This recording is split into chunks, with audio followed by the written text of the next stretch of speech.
Oh boy. What's up? I don't know what's up, man. Internet's been fine all day. Literally fine all day. I've been doing all sorts of video work on my end, recording things. I was watching a video trying to learn how to do something earlier as well, streaming things, not having a problem. Now, fire up the stream on a Monday. Of course, what happens? What? All of a sudden, I have internet issues.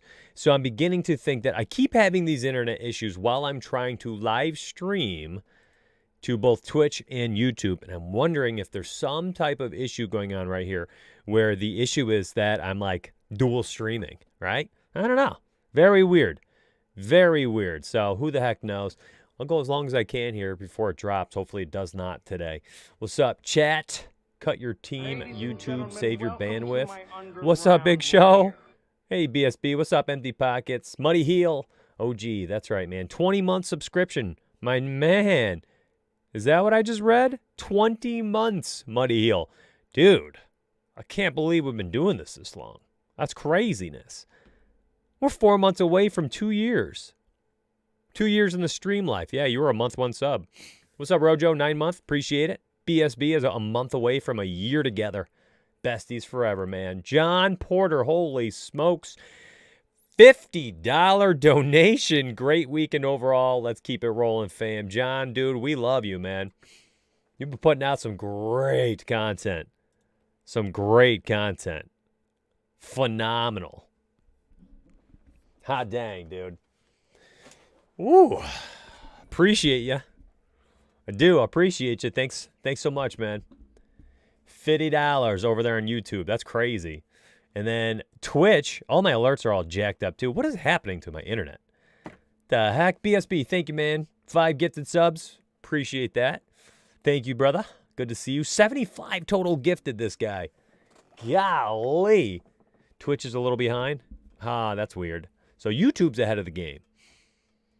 Okay, what's up, yo? Good to see you, CG. Hey, Ellie. Good to see you. Dave Jones said, hey, I had to work Saturday and yesterday. That's a bummer, man. Dewey says, let's go. Been a fantastic weekend with our ROF. Even took a -17 from Ponce de Leon and was able to cash in the $121 single entry. Contest selection is key. Correct, my friend. You love the Backstreet Boys? Oh, okay. What is that, their hearts? I hope y'all saw this, by the way. First off, today, I'm letting y'all know now, I'm excited. We're going to talk PGA. We're going to do some rewind in PGA. I fired up lineup study too, and I don't know if I've got to load maybe a different day here, Sunday slate or something, but I would have thought these would be different contests. So maybe they're just not up yet. I just don't think they're up, but that's okay. That's okay. We'll do some rewind. I got an idea for what I want to do. And I hope y'all check this. Check this video out. Oh, I like this. Thank you very much, guys. 108. Cool. Thanks, Porter. And not get flagged. Yeah. Go crazy here, man. Thank you very much for that generous donation, man. That's pretty cool. No, I had it on the 8th when I launched the stream earlier, Fonzie, but it didn't work in lineup study. Here's Rewind, the 8th. This is Thursday. This is good to go. Rewind's working fine. Lineup study's just not bringing up anything for PGA yet. Could be my internet, though. I don't know. This is fun. This is freaking fun for me. I absolutely love it. I hope y'all watch it. It's different. It's a little bit of like kind of everything I've wanted to do in a show where I'm not pigeonholed into it just being DFS, you know? And you guys remember the other podcast series I launched last April. I ended up getting some big names on there, like Matthew Berry and stuff. So I had like such a fun time doing that. And you know who doesn't really want to come on a show with me? Anybody outside the DFS industry that doesn't want to go onto a DFS only show. So I'm like, you know what? I want to be friends with everybody. I want to have a good time. So I launched this morning. This is Donuts Talk Sports. I'm very excited about this. Very excited about this. This is a dope intro.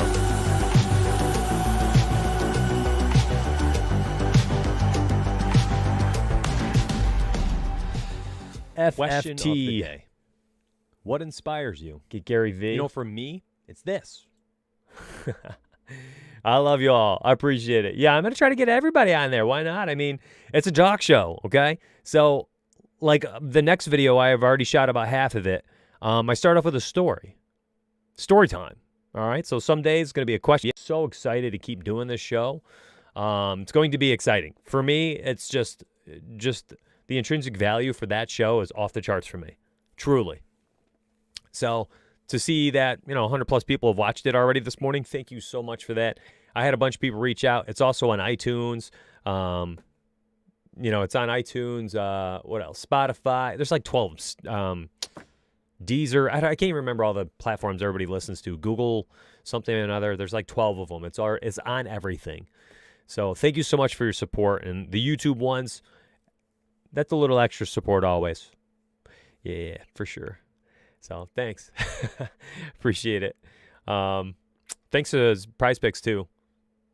Having a really cool sponsor that pays for the show allows me to not worry about like driving people to the website or SPARI or buying draft kits. Like I just got on today and I didn't have to. I didn't have to be like, head over to teamriseorfall.com, use promo code. I didn't do any of that, man. It was so freeing. I loved it.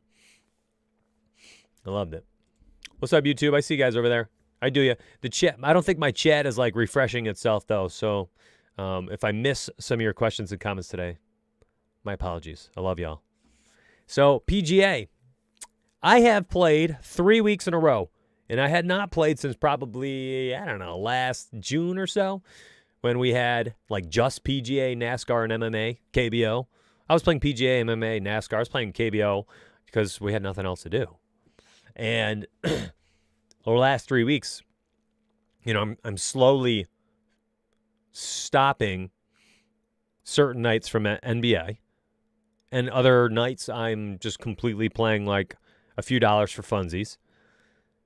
It's been a while since I had a good amount of money in there, so I've diverted some of my money. What's up, Brandon?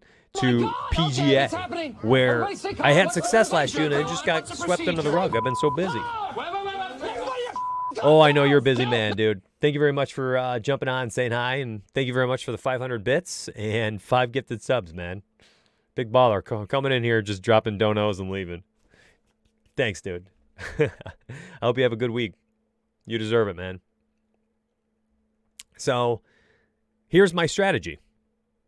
And I don't mind sharing it. I don't mind sharing it at all. It is focused around Bennett's player pool. So go to the content, picks and pools.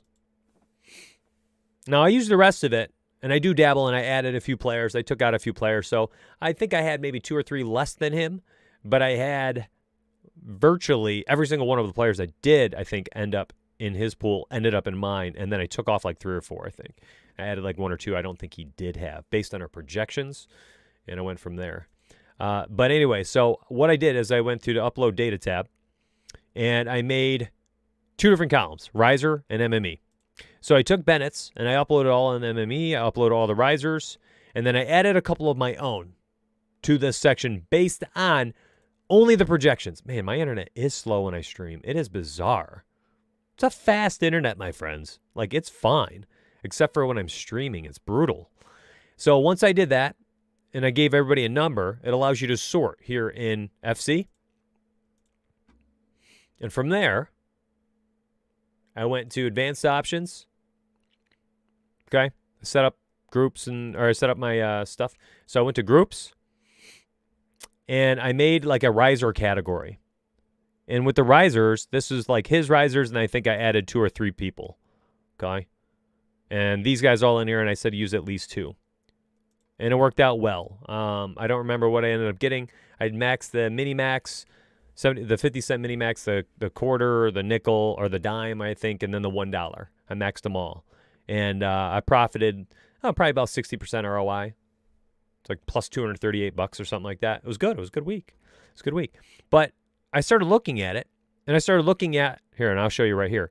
I'm going to click the, where'd it go? Where's the gears button? I'm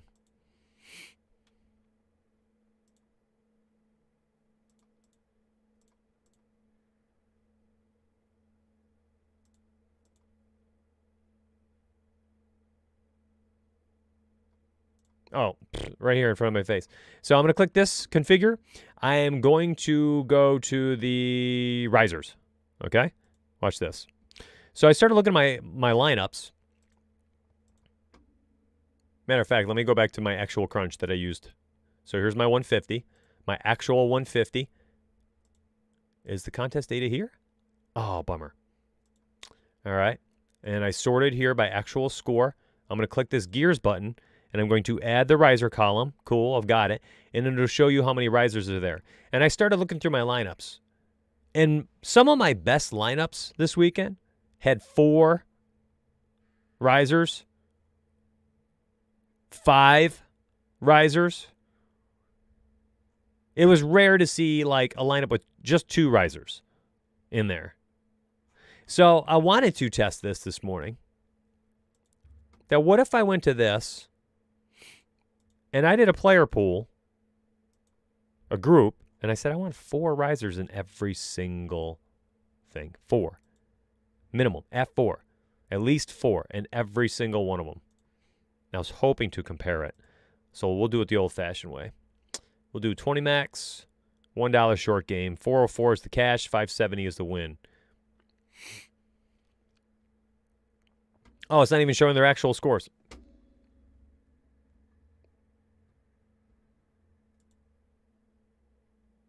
My entire show is just plummeting.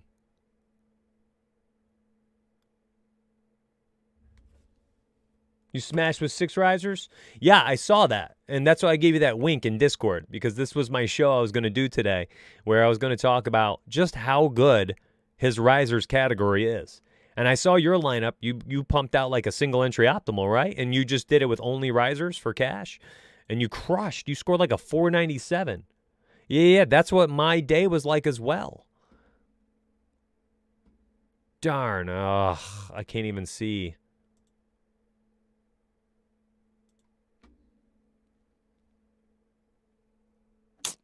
That sucks.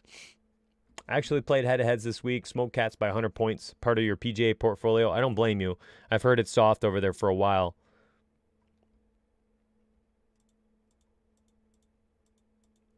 It's funny. A lot of people do play head-to-heads, but they do it in like the sharpest sport, NBA.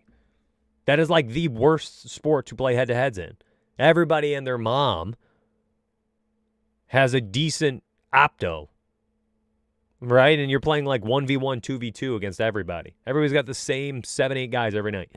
Oh, okay, 3 Buck starters are out. The entire world had Thanasis, or however you say his name, his brother. The entire world had him. It's like 95% owned in cash games. Insane, right?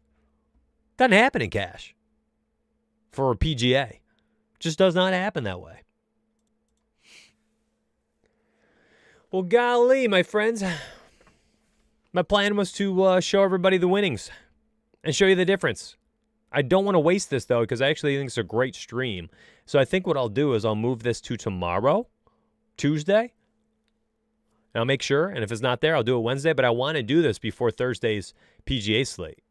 I want to look at PGA a bit. I have 3 straight weeks in a row where I've pumped out win after win after win. And it's purely using the picks and pools and then projections. And there were a few guys like, so when I go over here and I sort by value, there were only like a few guys who, like, I don't know if Ryan Palmer was in his player pool. I added him in there. All right. Because he was the 3rd highest value.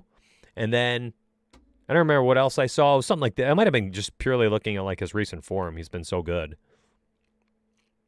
And at 6,500, like, I'm happy to get this, right?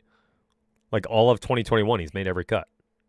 So, like, I added Ryan Palmer. I don't think he was in his initial player pool. I don't know. How did he finish? At the Masters, 34th. That's great. 77 points. Fantastic value. 11.9. So there are a few players like that. And I think I took out, might have taken out 1 or 2 guys, too.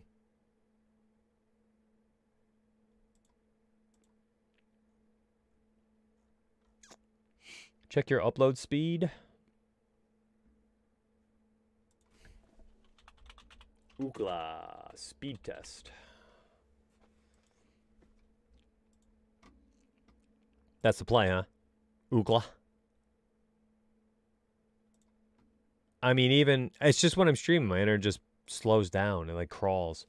My process takes forever. I go price tier by price tier, adding chalk and a few pivots in each range. That would be tedious. So you do something like this, like here's your 10K and above. And I don't know, maybe, you know, Bryson and Justin Thomas are the chalks, and you roll with Justin Thomas and maybe Rory instead of Bryson and Justin. You'd go like Justin and Rory, just a little bit less ownership. See, the issue with PGA for me, and I think this is why cash games for PGA would be so awesome, is there's just not uber chalk. It just doesn't happen the same way. You don't have like 85% owned golfers like you do in NBA, where 4 guys in an NBA, you know, an NBA cash lineup might be 70% or higher. It's insane. PGA out of your 6, you got one guy who's like 40%, 50%. The rest are like 20, 30%.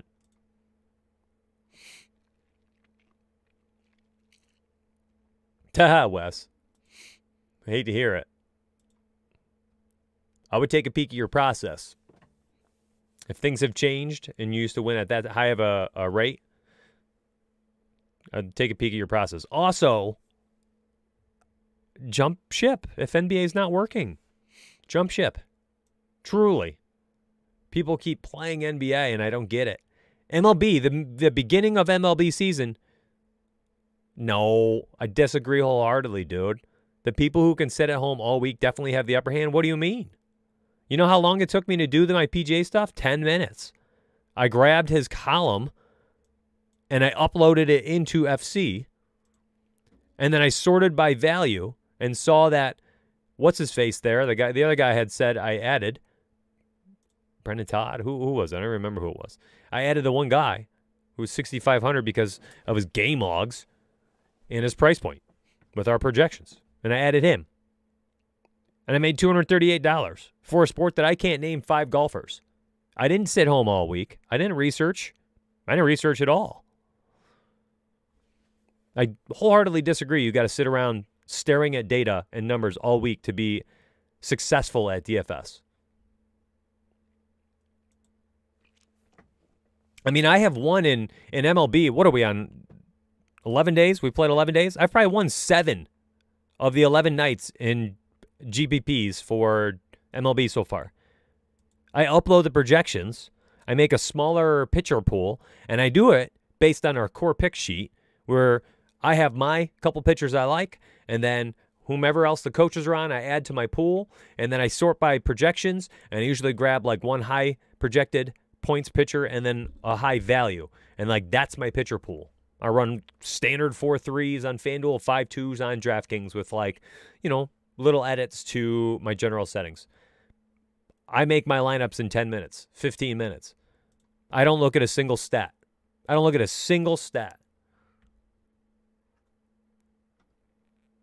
Because I wholeheartedly trust the projections, right? And I actually talked about, this was today's episode on YouTube. I really hope people go watch it. Today's YouTube episode literally talked about that, was that if you find a projection source that's good, don't add statistical, bias on top of that and say, well, I want to research Woba last 50 plate appearances. Okay, well, because that has all been worked into the model. So if after the fact you're then looking at that and being biased towards these guys who are smashing left-handed hit pitchers over the last 50 at-bats, you know, okay, well, now you're adding just more on top of something the projections likely have already taken care of. I'm referring to in general, not you directly. No. This isn't just like at you. This is a general discussion. Truly, though, too, right? Like, if somebody is struggling, and or somebody believes that you have to sit here and research and look at data and study all day, I think they're doing it wrong. I think they're playing DFS incorrectly. I'm trying to save that person who's watching plenty of time and stress. Think NASCAR this week, and I only know Dale Earnhardt. Also not sure if he's still driving, says Callaway. Correct. And like, I can't even tell if you're joking, but if you're doing it right, you don't need more than 10 minutes to build a plus EV lineup. Correct. You just got to use what you pay for. Honestly, that's what it comes down to. You just trust the projections, the Sims model, all this stuff that we're putting work into, and CG's making all those projections. Like, if they're good, man, just use them. You don't do anything else. You don't need to do anything else. You just have to create your own process.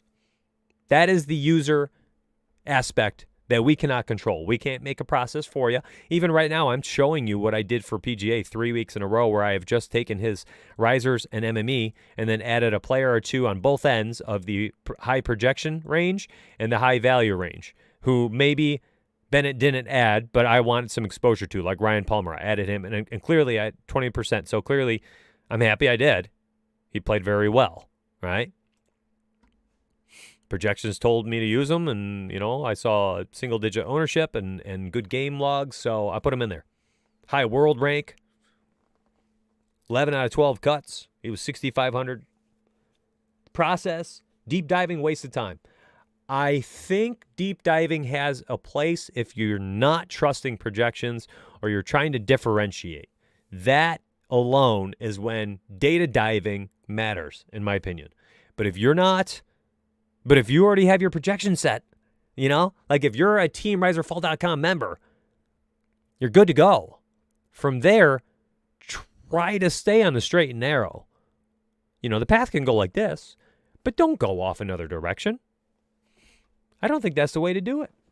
And clearly, CG and I, without even talking to one another, highlighted that this week. Right? CG scored a 498 or whatever it was, or a 528. I don't even know what he scored. He scored 1 billion points in PGA, took 17th in like a 2,000-person GPP, and swept all his cash games. And what did he do? He used Bennett's riser player pool. It's like 15 players, and crunched one optimal lineup. Had PGA Team Riser Fall projections, Bennett's 15 players, crunch. Entered it into everything. There is an advantage to know if a player actually is a good value. Why? That's such a subjective take, though. There's no way to objectively look at a player and say, they're a value.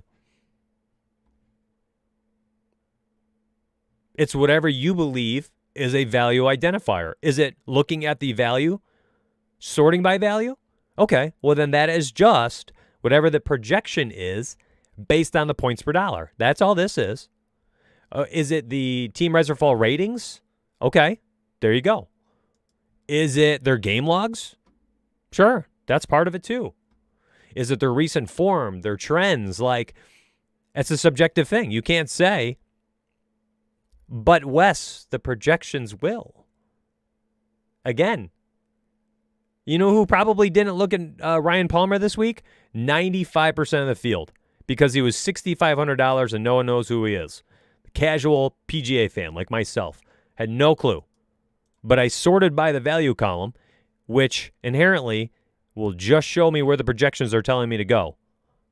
And I saw that, and I was like, okay, let me go look at Carlos Ortiz. And I saw miscut. And I was like, nope, not good form. All right, Ryan Palmer. Made cut. Whoa, he's made cut every course in 2021. Okay, I'm adding Ryan Palmer. Let me take a peek at Matt Wallace. Okay, made cut, did great. Missed, did great. Missed, and I was like, I don't want the volatility. I'll take 6,500 Ryan Palmer. The projections show you this stuff, bro. Oh, man. Ooh. We could get you back on track, Wes. You got to give up a little. You got to be I don't know. It takes a little trust, though. How you play is more important than who. Bang. Love that. Stock to Mail says, I just use RF projections and Bennett's course model and rankings. And by the way, Stock to Mail won the Team Riser Fall 50-person PGA tournament. He won himself a free month. Do not forget to DM me, Stock to Mail. I'm going to hook you up with a free promo. You won it for winning that tournament. And all you did was use the PGA projections and Bennett's course model rankings. Just the rankings. Amazing. And in MLB, I mean, again, you do not need to know. You do not need to know if a $2,100 player, yeah, I've always seen the PGA channel printing, Raymond. It's crazy. You don't need to know if a $2,100 player who's batting .078 is of value or not. If you give up the trust. That's truly what it comes down to. What does the projections show? Do you trust the projections? Okay, then they're going to show you who the best values are. Bobby Delbeck was the highest projected value yesterday. Look at that. Okay? You don't know who he is? What does that matter? And check this. Look, check this out. He's batting .095 yesterday, and he was the highest value. The common player likely looked at him, did not touch him. If you used him in your cash game lineup yesterday, you're probably pretty happy.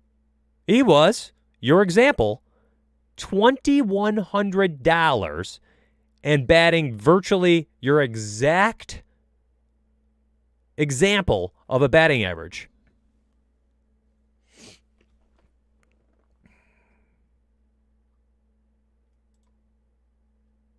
I don't know what to tell you, man. That is your example. Went well. Y'all, have you guys seen how big Andres Jimenez is, by the way? And look at him. He was $2,000 yesterday. Do you know that he's a rookie? Do you know that he's, like, smashing the ball? Do you know that he is a good hitter? An up-and-coming catcher? All right? He was batting leadoff yesterday. You might not know who he is. Shortstop, second base on FanDuel. You might not have known who he is, but you know what? Our projections yesterday had him as the second best value, tied. And if you used him, you're happy at 9.2.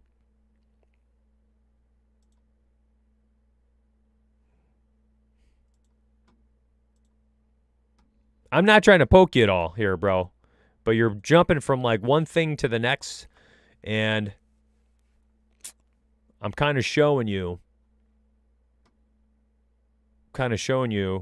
I'm answering your questions here, or your comments, by just showing you the projection stuff. And what do you mean? Daniel Berger is way down here.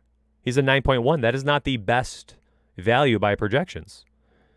You had 100% Berger. Whose projections said he was the best value? Not ours. 3, 4, 5, 6, 7, 8, 9, 10, 11, 12, 13, 14, 15. 24th. He was the 24th value. Corey Connors. By the way, I had 65% Daniel Berger.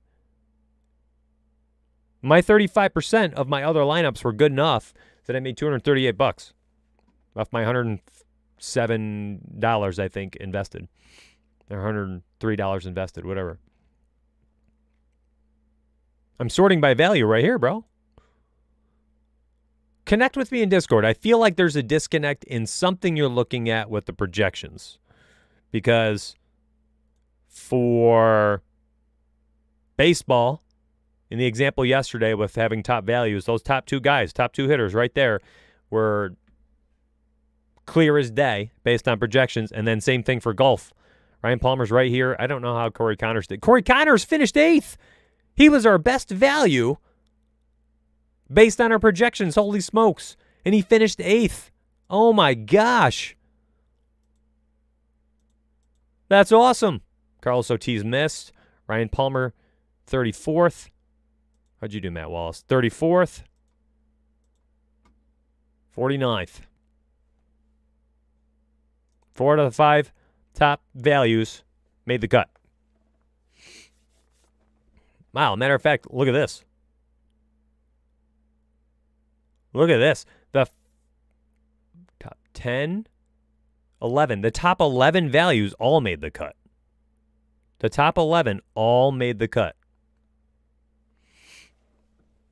And Daniel Berger.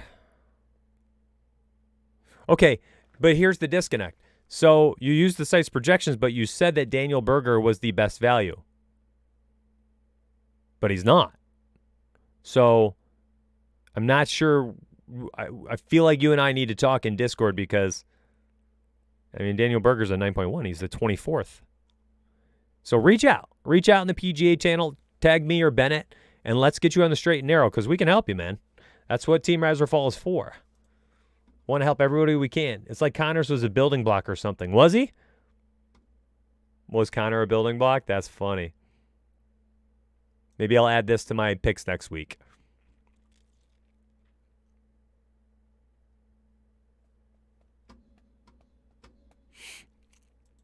Cash. Nice.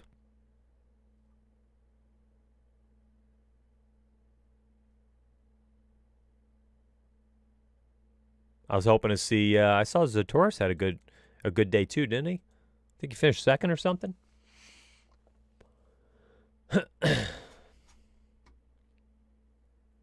What is SO? Am I missing it?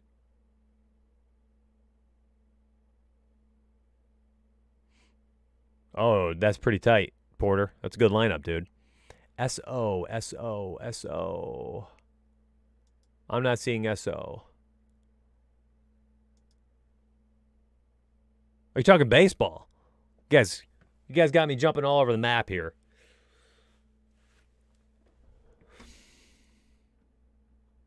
Yeah, I would definitely not go 100% global exposure on golf. That's an NBA thing. Even MLB, I think it's tough going 100% in these volatile sports. Sports, I mean, you can see 65% is mine, right? Look, capped at 65.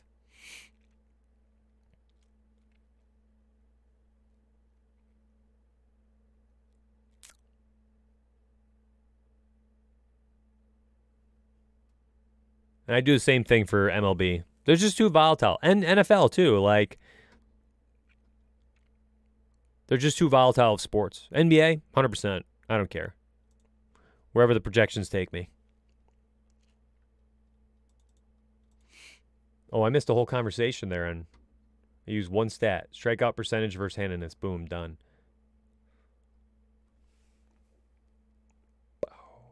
It's right at the top of the hub. Batter versus hand. Let me bring that up.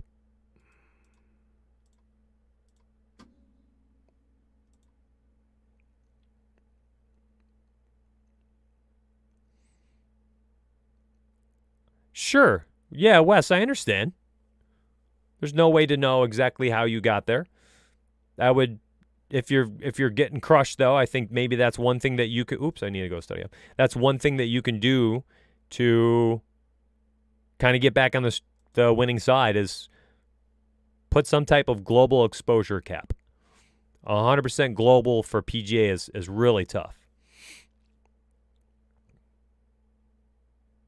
100% global is good for the next stream because there's a huge disconnect in global exposures. Can you elaborate on that?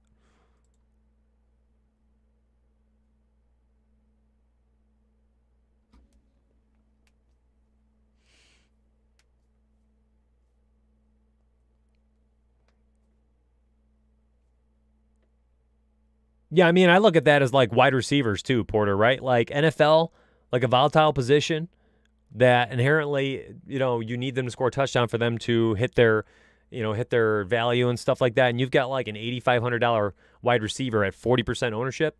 You cap that guy, right? Like you're not going to be on a chalky wide receiver at chalky amounts. What a way to fail quickly. All right, what's he want to look at? ISO?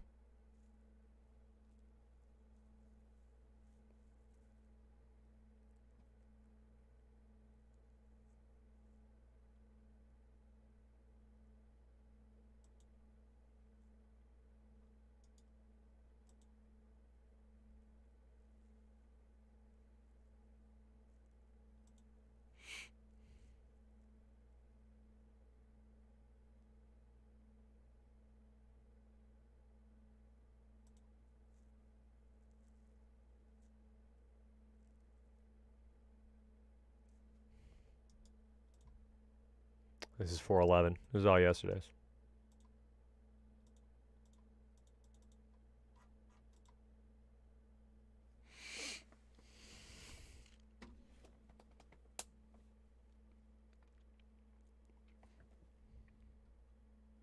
He's looking at these columns, dude. So you look at pitcher versus batter, and then batter versus pitcher, and you can see the same thing, right? So check it out, Raider. So Mike Trout against, let's see, a right-handed pitcher and Tanner Roark. So Mike Trout, a righty, versus Tanner Roark, a righty. Here's Trout's WOBA against righties, 450. Now here is Tanner Roark's WOBA against right-handed hitters, a 334. And then if you're comparing ISOs, well, Mike Trout has a 360 ISO against right-handed pitchers, and Tanner Roark allows a 193 ISO against right-handed hitters. How about hard hit percentage?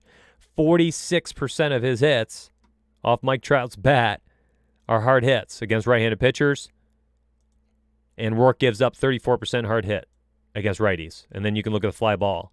If you ever see somebody in a matchup where they have smash numbers and on top of that are facing a pitcher that gets shelled in their splits too, you can usually identify a very nice play for the day. But I'm going to tell you now, if you all, my friends, are using projections, that's going to show you too. It will show you too, without having to look it all up.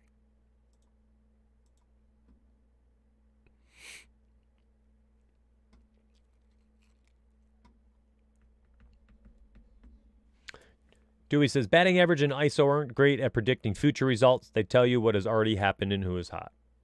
Picking guys based on those can increase your player ownership unintentionally, cause normal fans that play DFS to think they are things to use. I think they're just puzzle pieces, not decision makers. I agree. Wes says, okay, so he elaborated. 100% global is good for the next stream because there's a huge disconnect in global exposures. Opinions. You hear a ton of people saying they don't fool with exposures and just trust your projections. I've seen it in the Discord. Yeah, that's going to be based on the sport, though. And I think that if you ask anybody, I mean, I have literally seen Scrosby say, like, he doesn't go above, like, 50, 60% in PGA. I've seen Bennett say he caps at, like, 45%. I go at 65%, which I think is probably a bit aggressive in PGA. You know, who is a ton of people? I think sometimes it's difficult when Discord, there's 1,500 people, right? And this is a general conversation. I see it all the time. And, you know, I have videos right now that tell people, you know, what the most common way to win a tournament was last year in MLB, right? And I went over this video, I went over this article on FC, and I show people how I set up 5-2s and how I set my 5-2s up. And then I see people in Discord saying, hey, what do y'all think of 4-3s? What do you think of 4-2s? What do you think of naked 5s? And, like, other members will respond, okay? And I think a lot of people get swayed by seeing these conversations when, if you're not doing well, stop being swayed by members discussing things. And if you're doing well and those types of conversations are helpful for you, then keep listening. But I think that if you keep doing the same thing over and over and you expect different results, that's on the user, okay? If you're struggling, if you need to right the ship, all right, put horse blinders on, go into Discord, ask a coach that you might have a relationship with or trust factor built up, and that's the person that you should have that conversation with. Horse blinders, don't pay attention to anybody else. Don't listen to anything else. Get your answer, get out. Truly. This goes for anybody in NBA. Somebody DM me today about NBA and saying they're crushing in PGA and NASCAR and MLB, but they're losing in NBA. And my response was, well, that's okay. That's DFS. Like, we are at the end of the NBA season. It's insane. Like, should be fun money or no money. Take that NBA money and put it where you're doing well. Why do you have to keep playing NBA? You know, and it's like people get caught up in the conversations in Discord and they get stuck doing the same thing over and over, even though it's not working. Like, if it's not been working for 5 weeks, don't do it anymore.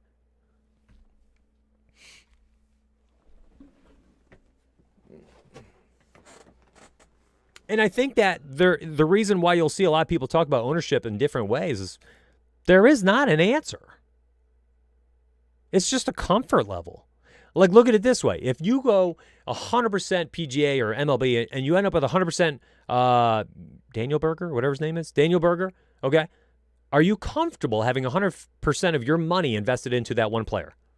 And if you're not, don't do it. If you've done it for 5 weeks and you've lost for 5 weeks, maybe don't do it anymore. All right? If you're going 100% on your stacks in MLB and night after night, your 100% five-man stacks are, you know, you're just getting destroyed because your team's scoring 5 or less runs and you've lost 5-6 nights in a row. Well, my friends, stop going 100% stacks in MLB. Why do you continue to do the same things if they're not working? The whole stick to the process thing only works if you have a process that's working. Don't stick to something that's not working just to stick to the process. The process should always be flexible. There is no such thing as a set process that every week you do this, this, and this, and you're done. You're going to win no matter what. Never stick to the process. The process, it should be like an 80% thing, right? Like the majority of what you do weekly is the same.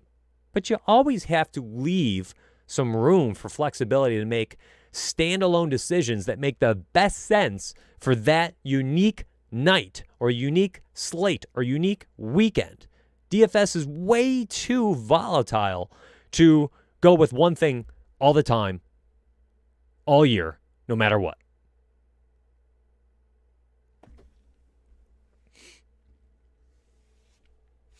And I agree. Meyer, 100%. Flip side, try something, does not work 2 days, don't bail on it right away. That's not a big enough sample size. I agree. 100% agree.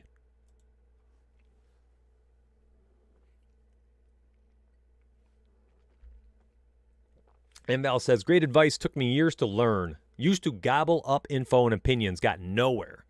Also, every sport is different. Every sport is different. And Wes, I remember you smashing the beginning of NBA, 100% global cap. I remember it. I remember, you're dropping donations in here. You were happy as a clam. NBA has changed. It's the end of the season. I think 100% global cap just is not working anymore. And I think NBA is extremely hard since March because of COVID and the injuries. I talked about that for about 8 minutes today on the first Donuts Talk Sports podcast. It's a different DFS product right now than it was even 6 weeks ago. And I think that we just got to adjust. And I think different sports have different guidelines, The volatility in NBA is very similar to like PGA and MLB and NFL right now. It's super volatile. So I think going 100% on people is just, it's tough. It's going to be really, really tough right now.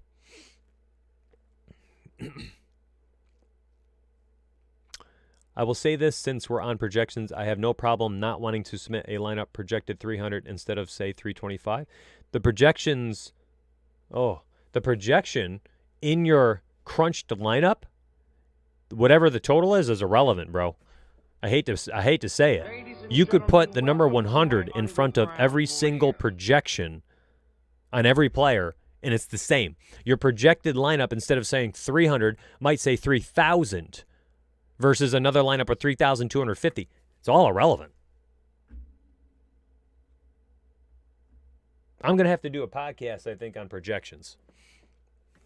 I'm sure that there are a lot of people who look at projections, I think, incorrectly. And I see the question asked, and I'm not just like making this up. I see the question asked in Discord, hey, I've been trying to crunch a lineup with a higher projection than 275. I can't do it. Okay, well, that's because the projections for that slate, all right, can only be structured in a certain way to get the highest projected score of a 273 or something. That's a mathematical thing.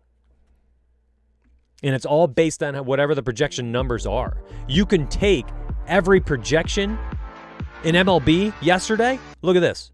Let me do this.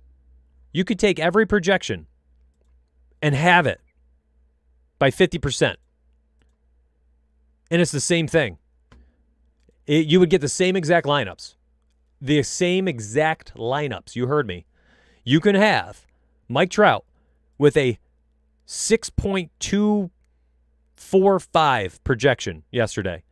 Okay? And Shohei Ohtani, however you say his name, at 5.49, and so on and so forth. You could have every single person's NBA projection, and your optimal lineup would have been identical. Your 150 lineups that you create opto-wise would be identical. You can multiply everyone's projections by 2. All right, this is now 24.98 projection and a 21.96 projection. And you can do that for every single player on the slate. You'd get the same exact optimal lineup, the same exact 151st lineups built. But you know what would change each time? Whatever the projected score said. What if my optimal lineup with these projections gives me a 130? But then I have everyone's projections. I just cut them in half, every single person. And my first one was a 130 with the regulars. What's the next one going to be? Half. So my next projected lineup is going to be a 65. But you know what? It's the same lineup. Does that make sense? These projections give you a 130 opto. Cut them in half, all of them. Your opto will have the same 9 players, but the projection will say 65. This is why projections and the projected score of a lineup, totally useless. Totally useless going into the slate. And if you doubled this, guess what? That 130 would be the same 9 players with a projected score of 260. Yeah, 130 times 2. Again, you'd look at that against another company's opto that says 125. You'd be like, ha, I'm going to beat everybody by 135 points in MLB today. Woo! No, you're not. No, you're not. Your projections are just different. They're just different. Oh. Different is key in DFS. I agree. Oh, man, I missed a lot of comments. Projections are a median. Thank you, Myers. First year doing MLB DFS, says Johnny. Going really well thanks to these streams. Keep up the great content. Johnny Sides, thank you very much for your support, man. 4-month sub. I love that. Thank you, man.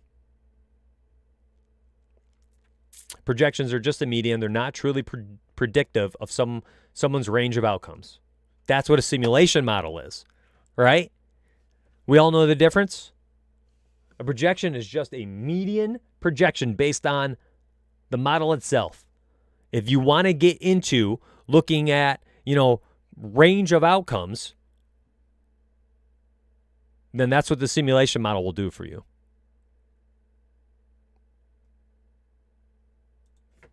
This is a good talk. I don't know how we went down this path, but I appreciate it. Only way to get different is use randomness or use unique projections. You can make the same set of projections you're using as other people unique as well. FC is a calculator unless you do something else to change the rules and settings, correct?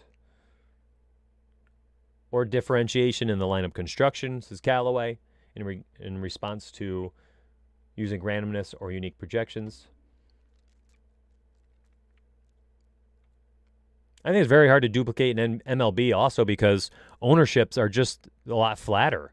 NBA, you get 75% Thanasis Antetokounmpo, but, MLB, you get a leadoff hitter at $2,000 and in Yerman Mercedes for the White Sox, and he was, 24% owned yesterday? That's the NBA equivalent of Thanasis and a good offense and a good pitcher matchup. He should have been, by NBA standards, 75% owned. He was 24% owned. That's just flatter ownership. It's really hard to dupe. That's why you should never really care so much about ownership within your lineups. I think you only care about stacks. If you're stacking the same team as everybody else, you're in trouble. If everyone's on the Dodgers, if that's going to be the highest owned team for the day, the highest owned stack, you could probably do better by just not using them or having them lower on your stacks list. I love today's talk. This is phenomenal. People are also stacking by teams, not individual. Bang, that's what I just said. Not individual players for the most part. Difference between MLB and NBA. You fail a heck of a lot more in MLB. You love the DFS 101 streams? Yeah, I like them too. They get me fired up, man. Yeah, agreed. That's all the more reason to just go all in with correlation, right? So instead of hoping for 8 individuals having a good day in MLB, you just invest into one team with 5 batters on that team and then hope that the offense does well in whole. And now 5 of the 8 people in your your lineup did great or did well, I'm not investing in 8 individual outcomes. I'm investing in one outcome that has 5 people included. I'm not investing in one Boston player, one Dodger, one Yankee. That's the terrible way to play MLB in tournaments. But I can invest in 5 hitters from the same team and hope they go for 10 runs. And if they do, there's a good chance that probably 3 or 4 of those 5, maybe all 5, had a good game. All right? And that's why we correlate our lineups.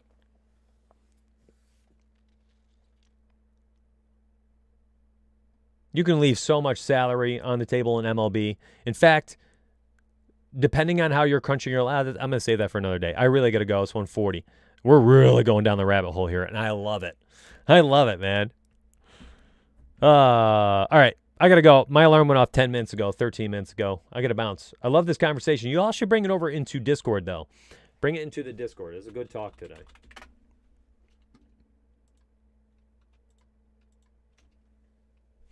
Chris Robidoux comes in on YouTube, says, your top pitchers for tonight with a sleeper. Appreciate it, man. I appreciate the vigor. I post mine right here, brother. Right here.